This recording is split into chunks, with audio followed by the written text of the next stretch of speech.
इथे एक breaking news येते। पालघर जिल्हाधिकारी कार्यालयाला धमकीचा मेल आलेला आहे। बॉम्ब स्क्वॉड पथक जिल्हाधिकारी कार्यालयामध्ये दाखल झालेला आहे।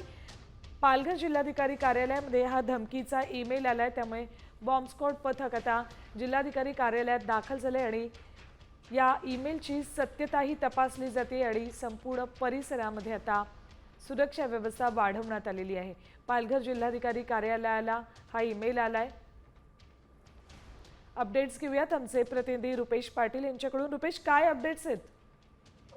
नक्कीच पालघर जिल्हाधिकारी कार्यालयात बॉम्ब असल्याची ईमेल जो आहे तो पालघर पोलीस अधीक्षक यांना आलेला आहे आणि त्या संदर्भात माहिती मिळतात त्याने तात्काळ जिल्हाधिकारी कार्यालयाचा जो भाग आहे तो खाली करण्यासाठीचे आदेश जे आहेत ते एकंदरीत दिलेले आहे। सध्या पालघर पोलीस आणि जिल्हा प्रशासन जे आहे ते घटनास्थळी दाखल झालेलं आहे। ठीक, धन्यवाद संपूर्ण माहितीसाठी रुपेश। तर पालघर जिल्हाधिकारी कार्यालयाला धमकीचा ईमेल आल्यानंतर या बॉम्ब स्क्वॉड पथक दाखल झालं आणि संपूर्ण कार्यालय आता रिकामं करण्यात आलंय।